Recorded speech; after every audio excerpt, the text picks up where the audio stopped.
Hello student, in the last two lecture we have learnt about the e-business and e-governance. Today we will start e-learning. So let us start. E-learning. What is e-learning? E-learning described as a mean of teaching and learning through e-technology like internet, multimedia and enriched content on CD-ROM or DVD. अब e-learning क्या होता है ये शायद आप लोगों से और मुझसे ज़्यादा अच्छे से कोई भी नहीं समझ सकता होगा, या इवन अभी की जो जनरेशन है वो इसको बहुत अच्छे से समझ सकती है, क्योंकि अभी जो पीरियड चल रहा है उसमें हम लोग ई लर्निंग ही कर रहे हैं। ई लर्निंग को अगर मैं डिस्क्राइब करना चाहूँ तो मैं क्या बोल सकता हूँ? E learning describe as a mean of teaching and learning through e technology. जब भी हम इलेक्ट्रॉनिकली कोई टेक्नोलॉजी का यूज़ करते हैं, इलेक्ट्रॉनिक टेक्नोलॉजी का यूज़ करते हैं और उसके थ्रू हम लोग क्या करना चाहते हैं? लर्निंग करना चाहते हैं, उसी को हम लोग क्या बोलते हैं? E learning. या मैं ऐसा बोलूँ कि जैसा मैं आपको पढ़ा रहा हूँ, लेकिन आप लोग ये वीडियो देख पा रहे हैं यूट्यूब पर, लैपटॉप मोबाइल के ऊपर या लैपटॉप के ऊपर, और मैं ये जो वीडियो लेक्चर बना रहा हूँ ये मैं बना रहा हूँ किसके ऊपर? लैपटॉप के ऊपर। तो उस कंडीशन में ये एक तरीका हो गया जिसके थ्रू मैं आप लोगों को पढ़ा पा रहा हूँ और आप लोग पढ़ पा रहे हैं। तो ये जो तरीका है ये क्या कहलाता है? ई लर्निंग कहलाता है। अब ई लर्निंग जब हम लोग यूज़ करते हैं तो कितनी बार, जैसे कुछ स्कूल्स में क्या हो रहा है कि ई लर्निंग का जो तरीका है वो कैसा है? ऑनलाइन टाइप का है। ऑनलाइन मतलब वो ऑनलाइन क्लासेस लेते हैं और डायरेक्टली स्टूडेंट सामने बैठे होते हैं और उनको पढ़ाया जाता है। तो एक वो भी तरीका हो गया, वो भी एक ई लर्निंग का ही टाइप है। और हम लोग जो यूज़ कर रहे हैं, जैसे हम लोग वीडियो बनाते हैं और आप लोगों को भेजते हैं और वो वीडियो फिर आप लोग यूट्यूब पे देख पाते हैं, तो वो भी क्या हो गया? ई लर्निंग का ही एक तरीका हो गया। अब दोनों को यूज़ करने का अलग अलग रीज़न है। अब जैसे ऑनलाइन क्लासेस के लिए भी कुछ इशू थे, और जैसा भी हम लोग पढ़ रहे हैं वीडियो लेक्चर्स के थ्रू, ये भी अपना इसका भी एक रीज़न है। तो आप में से काफ़ी स्टूडेंट की भी ये डिमांड थी कि हमें ऑनलाइन पढ़ना है या ऑनलाइन क्लासेस क्यों नहीं हो रही है। तो उसका एक बहुत बेसिक और बहुत बड़ा रीज़न है। तो वो रीज़न मैं बता ही देता हूँ आपको। खैर, कि कितनी बार ऐसा होता है कि किसी पेरेंट्स के 2 या 3 चाइल्ड हैं, तो उस कंडीशन में क्या होता है कि मोबाइल एक होता है, और या पेरेंट्स हो सकता है वर्किंग में हो तो उनको अपनी जॉब पे जाना होता है मोबाइल लेकर। तो उस कंडीशन में क्या होता है कि बच्चे एक पर्टिकुलर टाइम पर क्लासेस अटेंड नहीं कर पाते। तो ऑनलाइन क्लासेस के लिए पॉसिबल थोड़ा सा मुश्किल होता है, जबकि जो हम लोग वीडियो लेक्चर्स आपको बना के भेज रहे हैं, इसमें फ़ायदा आपका ये है कि ये लेक्चर्स आपके पास सेव है। आप एग्ज़ाम के एक दिन पहले भी अगर कोई टॉपिक पे अगर समझना चाहेंगे कि किस प्रकार से कोई टॉपिक एक्सप्लेन किया जा सकता है, तो आप इस वीडियो लेक्चर को ओपन करके देखेंगे तो आपको ईजिली समझ में आएगा। मतलब आपका एक रिवीजन हो जाएगा। ये एक प्रकार से आपका बैकअप हो गया, जिसके थ्रू आप लोग अपने लेक्चर्स को सेव करके रख सकते हैं। तो बहुत सारे रीज़न है हम लोग आपको जो वीडियो बना के भेज रहे हैं उसके पीछे। तो एक रीज़न तो मैंने आपको खैर बता ही दिया। तो वापस अपन अपने टॉपिक पे आते हैं। What is e learning? तो ई लर्निंग क्या हो गया? जब हम लोग टीचिंग के मीडियम को या लर्निंग के मीडियम को टेक्नोलॉजी से जोड़ देते हैं तो क्या कहलाता है? ई लर्निंग कहलाता है। ठीक है। अब इसके बेनिफिट्स क्या क्या होते हैं? तो फॉर ट्रेनर मतलब जो टीचर है उसके लिए क्या बेनिफिट है, और फिर फॉर लर्नर जो सीखने वाला है, जो स्टूडेंट है, उसके लिए क्या इसके बेनिफिट है। तो वो मैंने पॉइंट वाइज यहाँ पे मेंशन किए हुए हैं। आप लोगों को उसी को ध्यान से पढ़ना है और उसको पॉइंट वाइज लिखेंगे तो आपके लिए भी बेनिफिशियल है। तो देखिए कि उसके क्या क्या रीज़न है या क्या क्या बेनिफिट हमें मिल पाते हैं। For trainer it reduces teaching and learning times. इसके कारण क्या होता है? ई लर्निंग से जो टीचिंग टाइम होता है और जो लर्निंग टाइम होता है वो बच जाता है। क्योंकि टीचिंग टाइम में फिर क्या होता है कि जैसे मान लीजिए फिजिकल क्लासेस हो रही है, तो उस समय आधा टाइम तो बच्चों को चुप कराने में या उनके मतलब प्रॉब्लम्स को सॉल्व करने में निकल जाता है, और जो हम लोग पढ़ाना चाहते हैं, जो टॉपिक हम लोग कंप्लीट करना चाहते हैं, वो कंप्लीट नहीं हो पाता।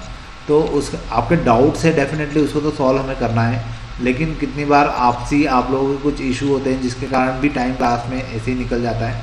तो वहाँ पे हमारा टाइम क्या होता है? वेस्ट होता है। और लेकिन अगर हम लोग ई लर्निंग यूज़ कर रहे हैं तो उस कंडीशन में क्या होता है? टाइम कम लगता है पढ़ाने में और सिखाने में। It facilitates consistent and fast delivery of teaching learning content at very low cost. अब यहाँ पे क्या होता है कि हम एक जैसा आपको पढ़ा सकते हैं हम आपको एक जैसा समझा सकते हैं। हमारी डिलीवरी कैसी होती है, यहाँ पे फास्ट होती है। डिलीवरी का मतलब होता है कि जो भी हम लोग आपको सिखाना चाह रहे हैं, जो भी हम आपको समझाना चाह रहे हैं, वो बहुत तेज़ी से हो जाता है, उसके लिए टाइम कंज्यूम नहीं होता ज़्यादा। और जो भी कंटेंट हमें आपको भेजना है, PDF फाइल हो गई, वीडियो फाइल हो गई, तो ये बहुत लो कॉस्ट पे हम आपके साथ शेयर कर सकते हैं या आपको सेंड कर सकते हैं। मतलब आपको इसके लिए अलग से आप पूरे नोट्स बनाना, लिखना, करना, ये सब से आप बच जाते हैं। E content can be updated and organize easily. E content जो होते हैं इनको इजीली हम लोग क्या कर सकते हैं, अपडेट कर सकते हैं और उसको ऑर्गेनाइज भी कर सकते हैं। मतलब इसके लिए ज़्यादा आपको मेहनत करने की ज़रूरत नहीं पड़ती और इजीली हम लोग एक पोर्टल बना लेते हैं, पोर्टल के ऊपर वीडियो अपलोड कर देते हैं और वो लिंक आपको भेज देते हैं। तो इसको अपडेट करना और इसको ऑर्गेनाइज करना बहुत ईजी होता है। तो एज अ ट्रेनर ये जो टास्क होता है ई लर्निंग का, ये बहुत ईजी हो जाता है। लेकिन फॉर लर्नर के भी कुछ बेनिफिट है, मतलब आप लोगों के लिए भी कुछ बेनिफिट है। तो वो अपन बेनिफिट देखते हैं कि क्या क्या बेनिफिट आपको मिल पाते हैं इससे। It provide opportunity to learn any time anywhere. ये तो सबसे बड़ा बेनिफिट है कि आपको एक अपॉर्चुनिटी मिल जाती है कि आप कभी भी किसी भी टाइम सीखने की कोशिश कर सकते हैं। जैसे हम आपको वीडियो लेक्चर्स बना के भेज रहे हैं, तो उस कंडीशन में क्या होता है कि आपको किसी भी टाइम पर वो वीडियो आप ओपन करके देख सकते हैं। जब भी आप फ्री हैं, जब भी आपको पढ़ने का मूड है, तो आप क्या कर सकते हो, वीडियो ऑन करिए और आपको क्या मिल जाएगा, जो भी लेक्चर्स हम लोग यहाँ से डिलीवर कर रहे हैं वो आपको मिल जाएंगे। तो ये एक बहुत अच्छी अपॉर्चुनिटी है कि आप किसी भी टाइम पर अपने वीडियो लेक्चर्स को देख सकते हैं, समझ सकते हैं और पढ़ सकते हैं। It offers multimedia, text, audio, video, graphics and animation.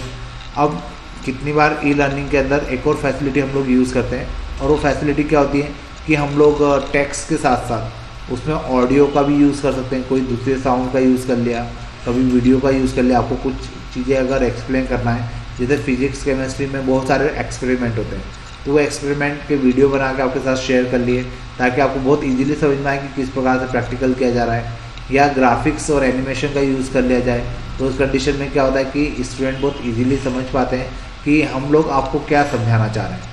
तो ये बहुत सारे मतलब ऑब्जेक्ट हमारे पास होते हैं जिसके बेसिस पर हम आपके साथ हमारा जो नॉलेज है वो शेयर कर सकते हैं।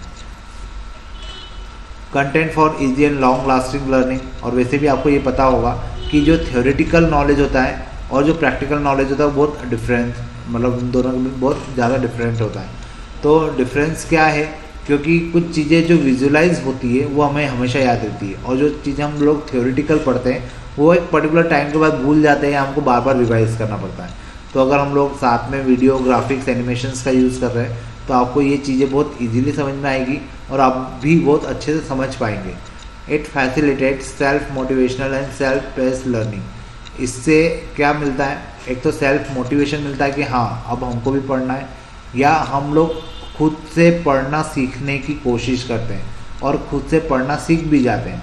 पहले क्या होता है कि कुछ स्टूडेंट का नेचर ऐसा होता है कि वो डिपेंडेंट होते हैं कि जब तक फैकल्टी ना बोले, जब तक पेरेंट्स ना बोले, तब तक हमको पढ़ना ही नहीं, ठीक है। और फिर या तो पढ़ने बैठ तो गए लेकिन हम खुद से कुछ नहीं कर पा रहे हैं। स्टूडेंट की ये प्रॉब्लम भी होती है कि हमको तो समझ में ही नहीं आ रहा है कि क्या हो रहा है।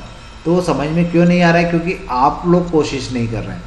तो वो कोशिश करना भी आप इससे सीख जाते हैं, क्योंकि आपको पता है कि कोई फैकल्टी का सपोर्ट मिलेगा नहीं, कोई पेरेंट्स का सपोर्ट मिलेगा नहीं, अब जो भी करना है हमको ही करना है। तो यहाँ पे क्या होता है कि स्टूडेंट के अंदर वो चीज़ आ जाती है कि हाँ अब हम सेल्फ डिपेंडेंट हैं, अब जो भी करना है, जो भी पढ़ना है वो हम लोग पढ़ेंगे। तो एक प्रकार से यहाँ पे सेल्फ मोटिवेशन भी मिलता है, सेल्फ पेस्ड लर्निंग भी हो जाती है। तो ये एक प्रकार से लर्नर के लिए क्या है, बेनिफिट है। अब इसके बाद अपन देखते हैं इसकी लर्निंग पोर्टल्स कौन कौन सी है। तो सबसे पहले तो moodle.org। moodle.org के अंदर क्या है, Moodle is an open source management system, CMS बोल सकते हैं इसको, also called learning management system. ये जो वेबसाइट है या ये जो ऑर्गेनाइजेशन है, ये स्टूडेंट को अलग अलग जो सब्जेक्ट है या जो टॉपिक्स है उन पे ऑनलाइन उनको स्टडी करने में हेल्प करता है। तो एक प्रकार का ओपन सोर्स मैनेजमेंट सिस्टम है। ओपन सोर्स क्या होता है ये आपको पता है, इसको हम फ्रीली एक्सेस कर सकते हैं, फ्रीली वहाँ से डेटा ले सकते हैं, डाउनलोड कर सकते हैं, यूज़ कर सकते हैं, कोई रॉयल्टी देने की ज़रूरत नहीं है। तो वो हमारे लिए क्या कहलाता है, ओपन सोर्स।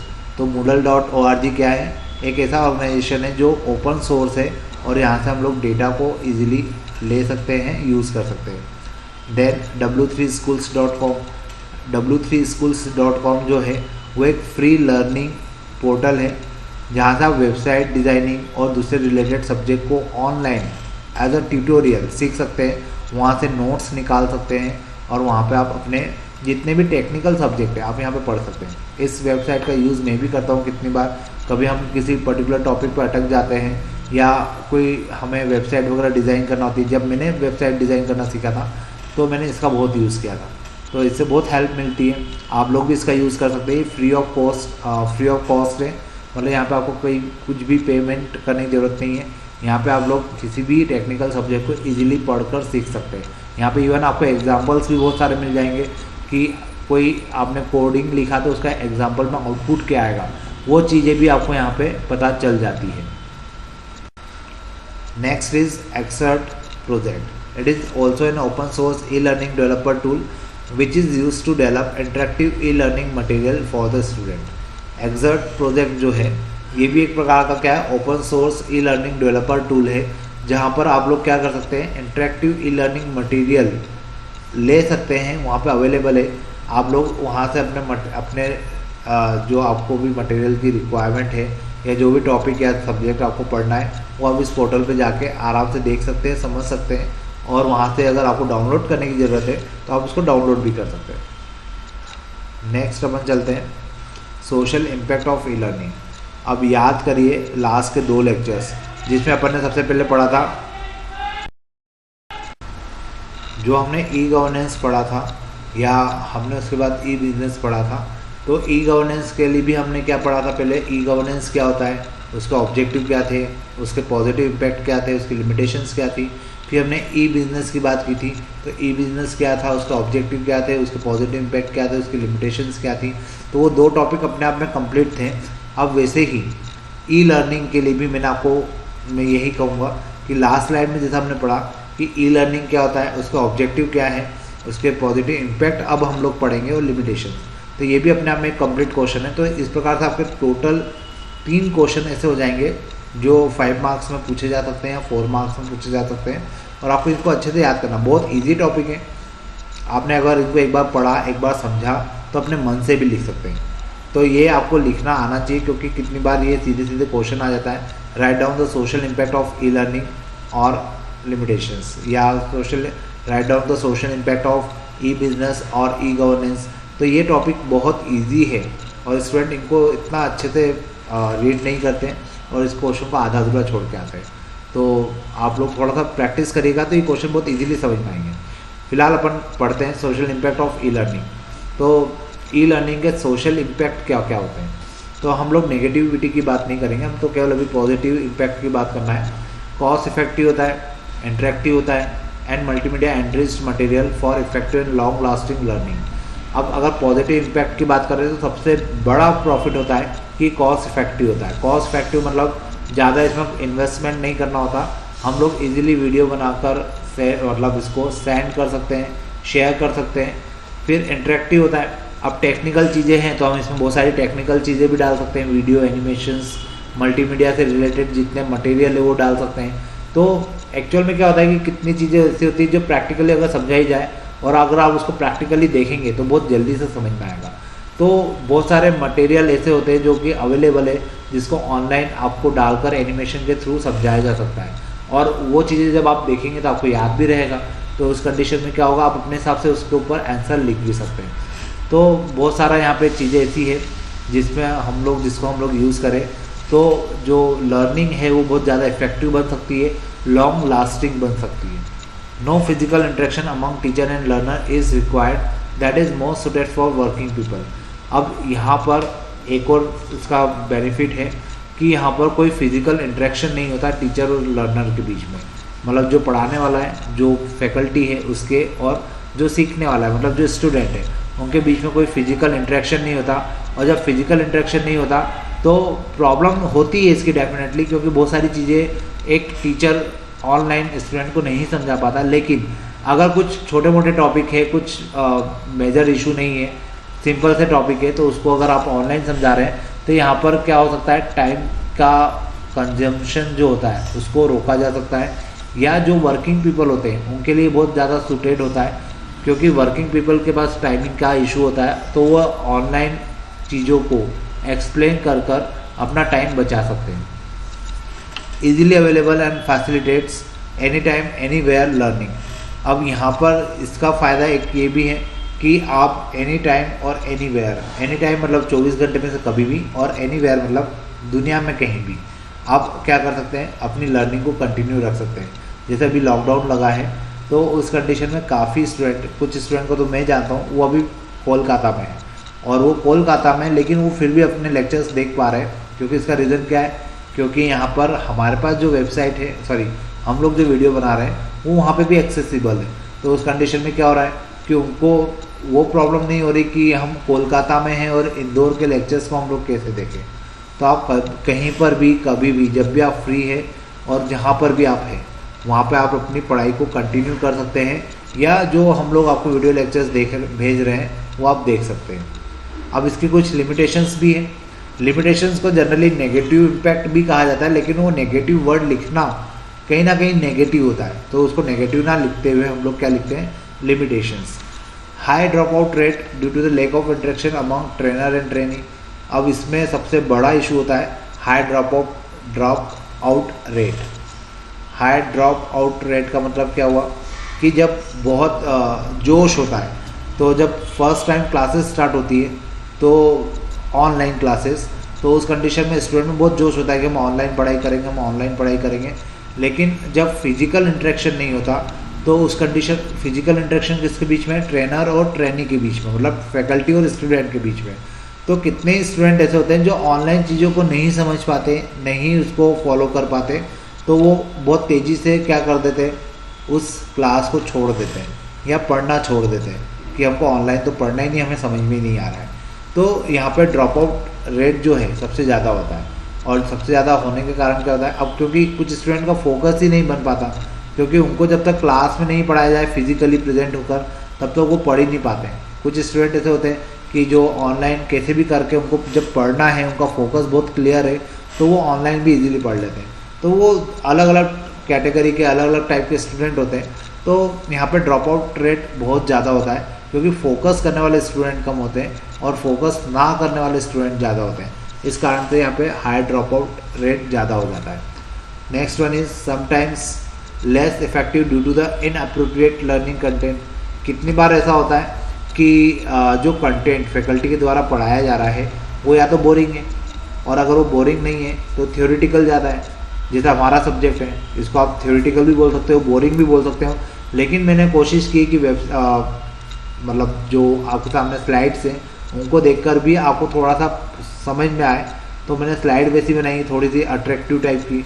लेकिन हाँ, ये मैं भी मानता हूँ कि थोड़ा सा बोरिंग लगता है, क्योंकि हम लोग थ्योरेटिकल पढ़ते जा रहे हैं। तो इसके साथ प्रैक्टिकल भी होता है। अगर स्कूल चालू होते हैं तो हम लोग प्रैक्टिकल भी करते तो आपको और इजीली समझ में आता। लेकिन अभी फ़िलहाल जो सिनारियो है, जो सिचुएशन है, उसके हिसाब से तो अभी हमें यही फॉलो करना होगा। तो कितनी बार ऐसा होता है कि कुछ लेस इफ़ेक्टिव हो जाता है कभी कभार हमारा लेक्चर, क्योंकि कहीं ना कहीं कोई कंटेंट की कमी रह जाती है, कोई इनअप्रोप्रिएट लर्निंग वहाँ पे क्रिएट हो जाती है। तो इस कारण से लिमिटेशंस यहाँ पर भी आ जाती है, और हम लोग स्टूडेंट को जो समझाना चाहते हैं या जो पढ़ाना चाहते हैं वो नहीं समझा पाते या पढ़ा पाते हैं। तो ये भी एक सबसे बड़ा इशू है जो हम लोग इसको लिमिटेशन में रख सकते हैं। Last one is requires prior knowledge of computer and other technologies. अब जो पढ़ाने वाला है और जो पढ़ने वाला है, दोनों के लिए यहाँ पर कंप्यूटर का नॉलेज होना पहले से, मतलब ई लर्निंग को स्टार्ट करने के पहले से ही कंप्यूटर का, मोबाइल का टेक्निकल नॉलेज होना ज़रूरी है। अगर टेक्निकल नॉलेज नहीं है तो पढ़ाने वाला कुछ भी पढ़ा ले, समझने वाले को नहीं समझ में आएगा। और समझने वाले को अगर अच्छा नॉलेज है लेकिन पढ़ाने वाले को नॉलेज नहीं है, तो पढ़ाने वाला पढ़ा ही नहीं पाएगा, क्योंकि उसको पता ही नहीं है कि कौन सी चीज़ से टेक्निकल कहाँ पे क्या होगा। तो उस कंडीशन में भी क्या होगा कि प्रॉब्लम आएगी। तो अगर आप टेक्नोलॉजी की तरफ जा रहे हैं और टेक्नोलॉजी का यूज़ कर रहे हैं ई लर्निंग के लिए, तो यहाँ पर दोनों ही केस में, जिसको पढ़ना है और जिसको पढ़ाना है, दोनों को टेक्निकल नॉलेज का होना बहुत ज़रूरी है। तभी सोशल जो मतलब इसके लिमिटेशन से इससे बाहर निकला जा सकता है।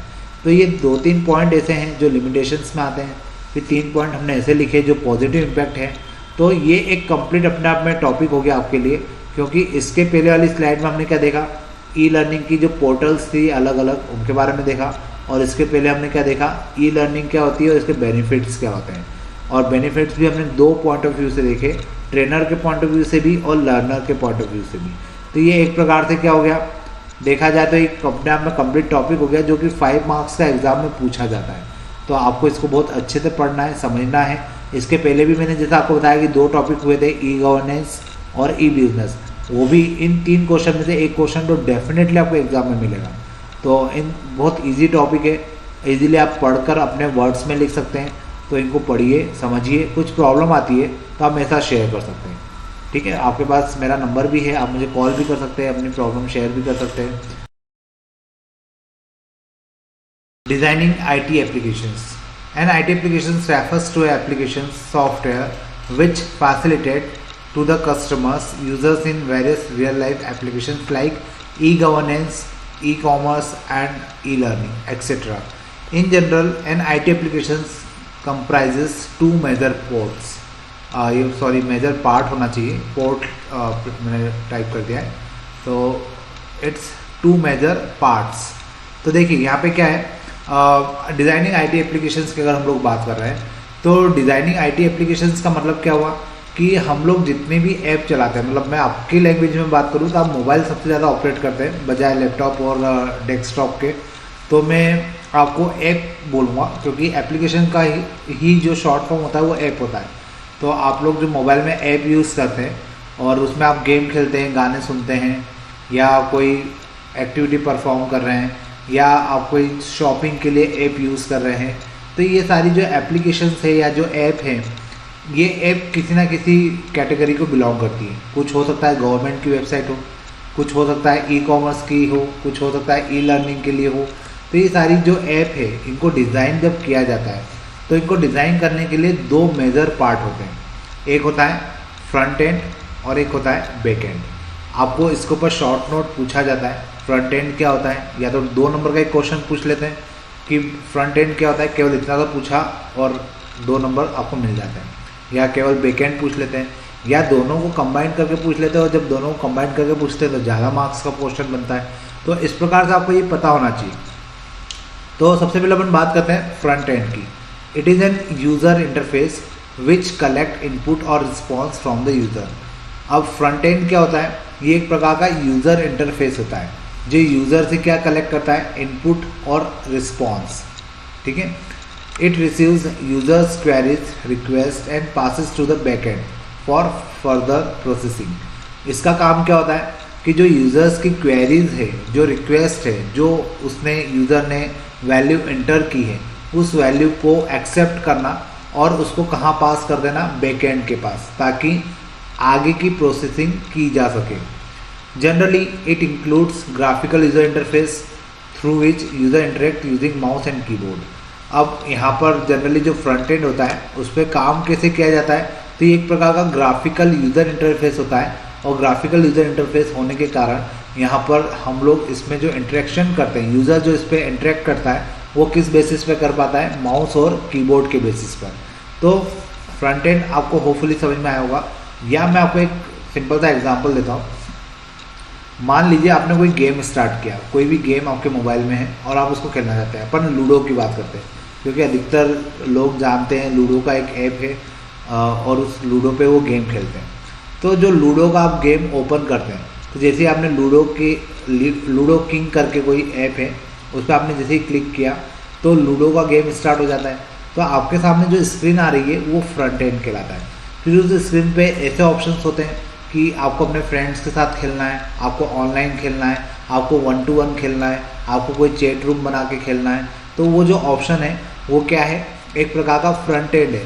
फिर वहाँ पे आप लोग जैसे ही ऑनलाइन के ऑप्शंस पे जाते हैं तो आपने क्या किया, एक इनपुट प्रोवाइड किया ऐप को।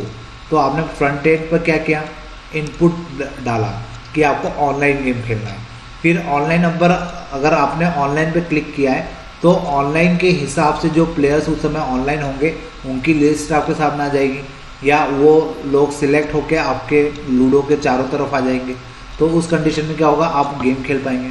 अगर आप अपने फ्रेंड के साथ खेलना चाहते हैं, ऑनलाइन फ्रेंड्स के साथ, तो आपको अपने फ्रेंड्स के लिए या रिलेटिव के लिए उसको सिलेक्ट करना पड़ेगा।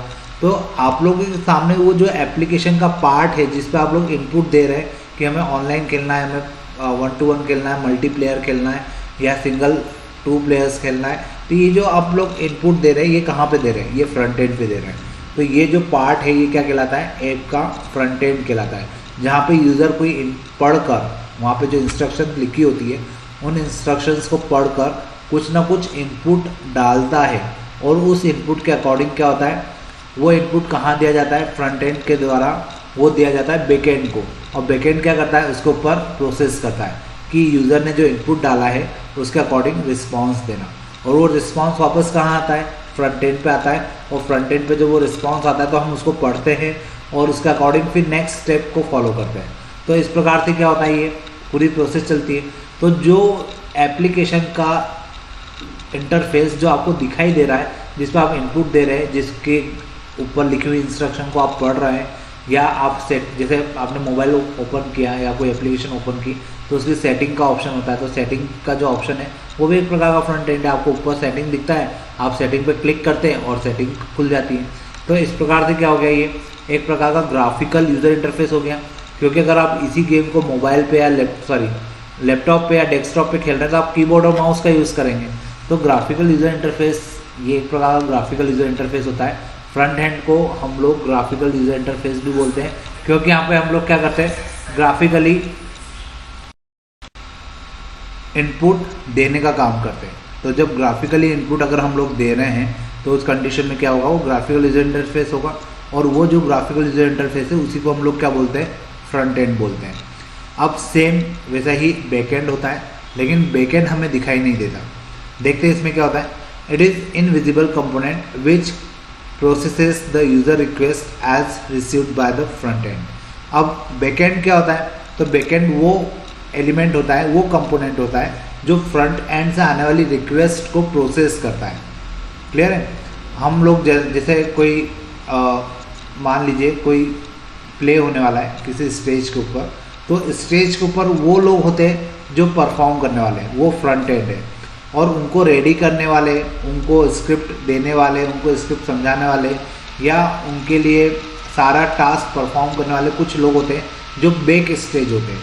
तो जो बैक स्टेज है वो भी बहुत सारा काम करते हैं। तो वो जो काम बैक स्टेज के जो लोग हैं वो यहाँ पे क्या कहलाते हैं, बैक एंड कहलाते हैं। क्योंकि फ्रंट एंड पे तो यूज़र क्या करता है, स्क्रीन को देखता है, उसके अकॉर्डिंग इनपुट डालता है और फिर उसको रिस्पॉन्स भी फ्रंट एंड पे मिल जाता है। लेकिन जो प्रोसेस होती है वो कहाँ पे होती है, बैक एंड पे होती है। तो इसलिए हम लोग बैकएंड को क्या बोलते हैं, इट इज़ इनविजिबल कंपोनेंट। ये इनविजिबल कंपोनेंट होता है और यूज़र से आने वाली रिक्वेस्ट को प्रोसेस करने का काम करता है। ठीक है। और यूज़र की जो रिक्वेस्ट होती है वो किसके थ्रू आती है, फ्रंट एंड के थ्रू आती है। It handles queries and database access received from front end and send result accordingly. अब इसका काम क्या होता है कि क्वेरी को फायर करना। मान लीजिए फ्रंट एंड से कोई रिक्वेस्ट आई, कोई क्वेरी आई, उस क्वेरी के अकॉर्डिंग ये डेटाबेस से क्या करता है, डेटा को एक्सेस करने की कोशिश करता है। अब डेटाबेस से डेटा कैसे एक्सेस किया जाएगा, ऑब्वियसली क्वेरी का यूज़ होगा, और वो एक क्वेरी बनाने का काम, उसको उस क्वेरी को बनाने के बाद डेटाबेस से उस क्वेरी को के अकॉर्डिंग जो आउटपुट है वो निकालने का काम, और फिर उस आउटपुट को फ्रंट एंड पे भेजने का काम, ये सब कौन करता है, बैक एंड करता है। Generally it contains a database with tables and other object. Generally backend को हम लोग टेबल्स या ये बोल सकते हैं कि जो डेटाबेस होता है वो बैकएंड होता है, और जो फ्रंट एंड होता है जहाँ पे यूज़र इनपुट डालता है, रिस्पॉन्स गेन करता है, वो ग्राफिकल यूज़र इंटरफेस वो क्या कहलाता है, फ्रंट एंड कहलाता है। तो बैकएंड में जनरली डेटाबेस को ही रखा जाता है, क्योंकि डेटा हम लोग जो भी क्वेरी करते हैं वो डेटाबेस में से ही क्वेरी होती है। अगर हम कोई डेटा सेव कर रहे हैं तो वो डेटाबेस में जाके सेव हो रहा है, हम कोई डेटा एक्सेस कर रहे हैं तो वो डेटाबेस से ही हमारे सामने आ रहा है। तो बैकएंड में जनरली डेटाबेस को रखा जाता है, और फ्रंट एंड में ग्राफिकल यूज़र इंटरफेस होता है, एक प्रकार का इंटरफेस जिसके थ्रू यूज़र इंटरेक्शन करता है। तो होपफुली आपको समझ में आया होगा फ्रंट एंड क्या होता है और बैक एंड क्या होता है। और हर एप्लीकेशन में फ्रंट एंड होता है और बैक एंड होता है, मतलब जितनी भी एप्लीकेशन आप लोग यूज़ करते हैं सब में कुछ ना कुछ फ्रंट एंड होता है जो सामने आपको दिखाई देता है, और बैक एंड होता है जहाँ पे आपका उस एप्लीकेशन के रिगार्डिंग जो डेटा होता है वो जाके सेव होता है। तो बैक एंड और फ्रंट एंड आपको समझ में आ गया। अब अपन चलते हैं नेक्स्ट स्लाइड के ऊपर। देखिए यहाँ पे डायग्राम के थ्रू उसको एक्सप्लेन करने की कोशिश की गई है। ये जो ऊपर का बॉक्स आपको दिख रहा है रेक्टेंगुलर, ये जो बॉक्स है ये क्या कहलाता है, फ्रंट एंड कहलाता है। और इस फ्रंट एंड के दो पार्ट है, ग्राफिकल यूज़र इंटरफेस जिससे कोई यूज़र क्या करता है, इंटरेक्शन करता है, और इस ग्राफिकल यूज़र इंटरफेस के थ्रू क्या बनता है, डेटाबेस के ऑब्जेक्ट बनते हैं। और ये ऑब्जेक्ट जाकर बैकएंड में क्या करते हैं, डेटाबेस के जो सर्वर है उसको एक्सेस करने की कोशिश करते हैं और वहाँ से डेटाबेस से क्या निकालते हैं, डेटा को एक्सेस करते हैं। या कोई डेटा अगर यूज़र चाहता है कि उसको सेव करना है तो डेटा इस पर्टिकुलर डेटाबेस में आके सेव होता है। तो नीचे का जो रेक्टेंगुलर बॉक्स है वो क्या कहलाता है, बैकएंड कहलाता है। और इस बैकएंड में ही डेटा को क्या किया जाता है, सेव किया जाता है, या यहाँ से डेटाबेस से डेटा को एक्सेस किया जाता है। तो ये एक पूरा स्ट्रक्चर आप उसको बोल सकते हैं कि किस प्रकार से फ्रंट एंड और बैक एंड वर्क करता है। अब बाय चांस अगर आपको क्वेश्चन आता है 4 मार्क्स का या 5 मार्क्स का कि फ्रंट एंड और बैक एंड क्या होते हैं, उसको एक्सप्लेन करिए। तो जो लास्ट स्लाइड में हमने पढ़ा था, फ्रंट एंड क्या है, बैक एंड क्या है, ठीक है, और इसके ऊपर ये डायग्राम हमें अच्छे से याद होना चाहिए। आप डायग्राम बना के आएंगे तो डेफिनेटली आपको फुल मार्क्स मिल जाएंगे, और थ्योरी लिख के आएंगे तो शायद 1-2 नंबर, क्योंकि थ्योरेटिकल पे आपको पता है कि नंबर कम मिलते हैं। तो इस कारण से आपको अगर कहीं पे आपको डायग्राम, किसी भी क्वेश्चन में डायग्राम बना सकते हैं तो डेफिनेटली बनाइए, क्योंकि कहीं ना कहीं उसका पॉजिटिव इम्पैक्ट पड़ता है। अब अपन चलते हैं नेक्स्ट टॉपिक के ऊपर, तो थोड़ा सा और देखते हैं कि आगे अब क्या है। डिज़ाइनिंग फ्रंट एंड या GUI इंटरफेस, हम लोग फ्रंट एंड को क्या बोलते हैं, GUI इंटरफेस बोलते हैं, ग्राफिकल यूज़र इंटरफेस। तो इसको किस प्रकार से डिज़ाइन कर सकते हैं वो हमें देखना है। The front end is a face of any application which collect input और responses from the user and provide information to users using various graphical component like windows, text boxes and button etcetera. Front end को अब अपन थोड़ा सा detail में पढ़ते हैं। अभी हमने जो पढ़ा था वो एक शॉर्ट नोट के पॉइंट ऑफ व्यू से था। अब अगर हम लोग एक फ्रंट एंड डिज़ाइन करना चाहते हैं तो फ्रंट एंड क्या होता है। फ्रंट एंड एक प्रकार का एप्लीकेशन का फेस होता है जिससे हम लोग डेटा या इनपुट को कलेक्ट करते हैं और रिस्पॉन्सेस यूज़र तक पहुंचाते हैं। अब यूज़र क्या करेगा, जब हम लोग फ्रंट एंड से डेटा को या इनपुट कलेक्ट करना चाहते हैं तो यूज़र उसमें इंफॉर्मेशन को प्रोवाइड करता है। अब वो कैसे प्रोवाइड करेगा, तो फ्रंट एंड के ऊपर हम लोग कुछ ग्राफिकल कंपोनेंट का यूज़ करते हैं। जैसा हम लोग जावा की एप्लीकेशन में लास्ट ईयर 11th में हमने बहुत सारी एप्लीकेशंस बनाई थी, तो उन एप्लीकेशंस में हमने अलग अलग ग्राफिकल कंपोनेंट का यूज़ किया था। आपको याद होगा टेक्स्ट बॉक्सेस का यूज़ किया था, बटन का यूज़ किया था। तो ये जो टेक्स्ट बॉक्सेस है, बटन है, विंडोज़ है, पैनल है, ये सारे क्या है, ग्राफिकल कंपोनेंट कहलाते हैं। और इन ग्राफिकल कंपोनेंट का यूज़ किया जाता है यूज़र से इनपुट लेने के लिए। तो इस प्रकार से हमें क्या बनाने का मौका मिलता है, फ्रंट एंड। और फ्रंट एंड क्या होता है, वो एक प्रकार का फेस होता है या एक इंटरफेस होता है जिसपे यूज़र इंटरेक्शन करता है, और उसी पर हम लोग सारी इन्फॉर्मेशन भी मेंशन करते हैं।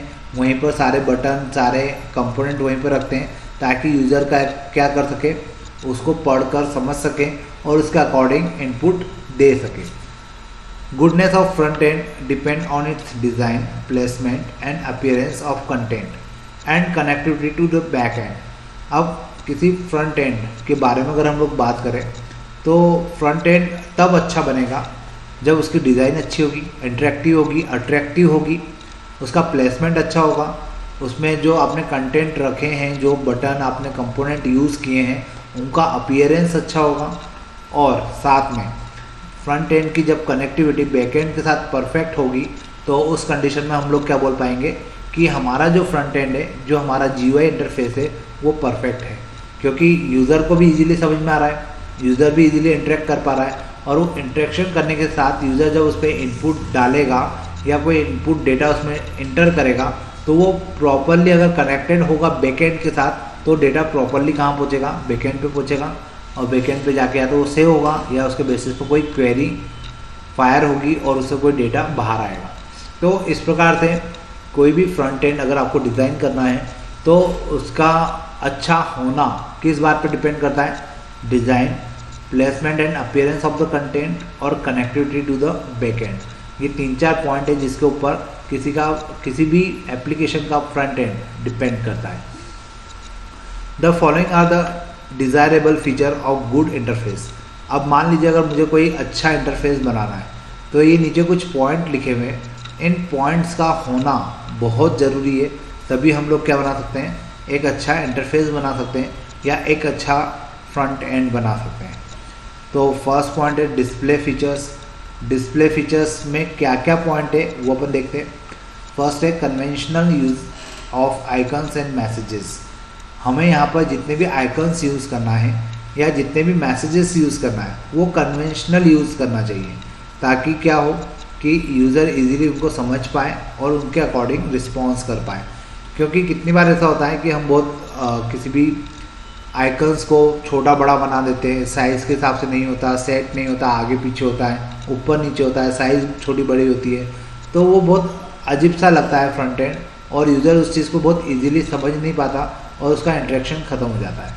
या हम लोग कोई मैसेज जनरेट कर रहे हैं तो कोई मैसेज उसको देना चाहते हैं, कोई पॉपअप मेनू उसके अंदर डालना चाहते हैं कि कुछ पर्टिकुलर बटन पे क्लिक करने से कोई पॉपअप जनरेट होगा, तो वो पॉपअप भी प्रॉपर तरीके से जनरेट होना चाहिए।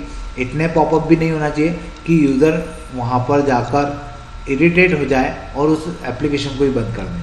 तो हमेशा मैसेज टू द पॉइंट होना चाहिए और लिमिटेड होना चाहिए, ताकि यूज़र क्या करें, उन चीज़ों को, अगर वो कहीं पे गलत कर रहा है तो उन चीज़ों को समझ सके और उसको सुधार सकें।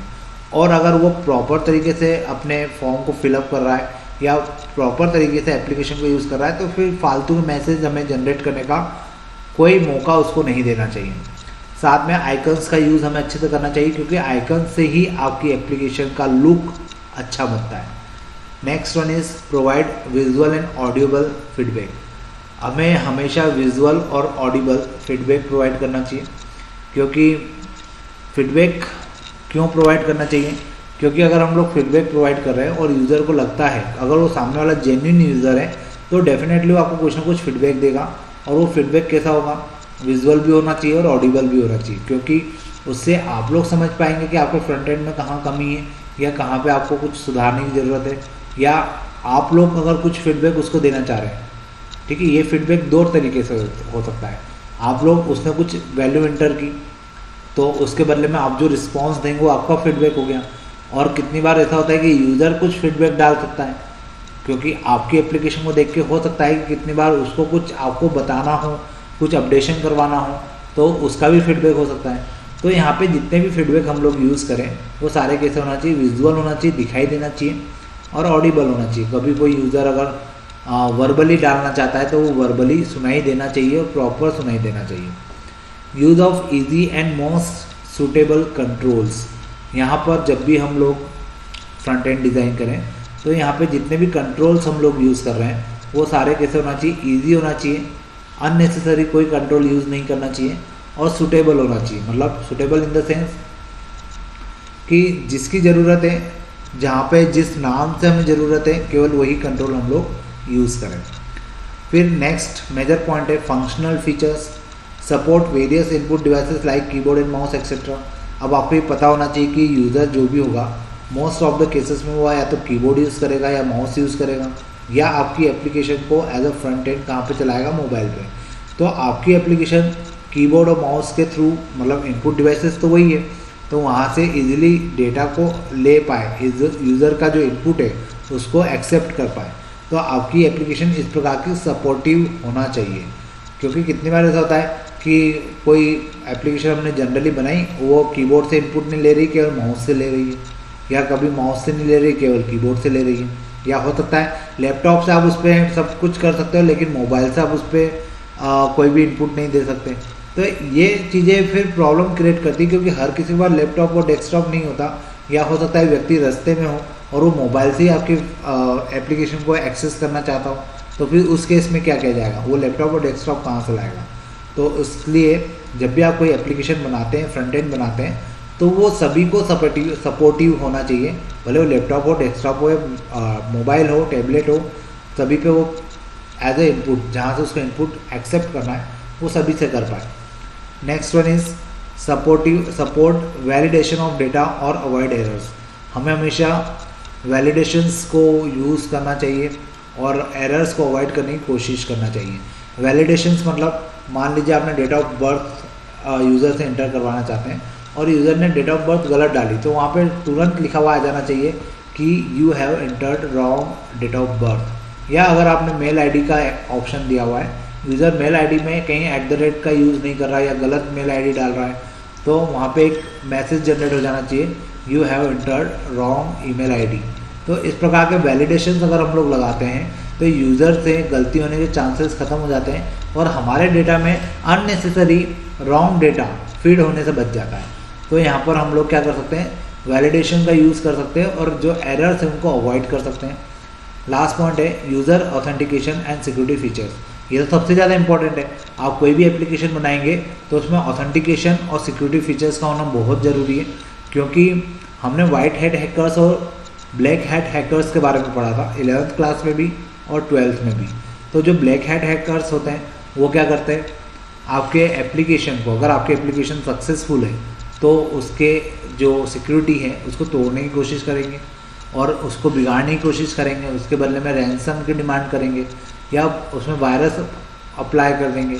तो ऐसे बहुत सारे रीज़न होते हैं जिसके कारण हम जब भी कोई फ्रंट एंड बनाए, जब भी कोई एप्लीकेशन बनाए, तो उसमें ऑथेंटिकेशन और सिक्योरिटी फीचर्स तो आजकल ज़रूरी है।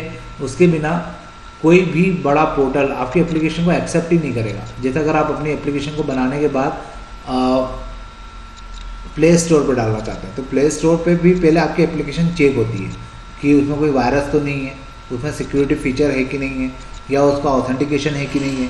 क्योंकि फिर अगर आपकी वायरस से, मलवेयर से अफेक्टेड फाइल्स अगर प्ले स्टोर पर चली गई तो वो दूसरी चीज़ों को अफेक्ट करेंगी। तो इस कारण से आपको ऑथेंटिकेशन और सिक्योरिटी फीचर्स के ऊपर ध्यान रखना बहुत ज़रूरी है। तो ये हमारा डिज़ाइनिंग फ्रंट एंड था।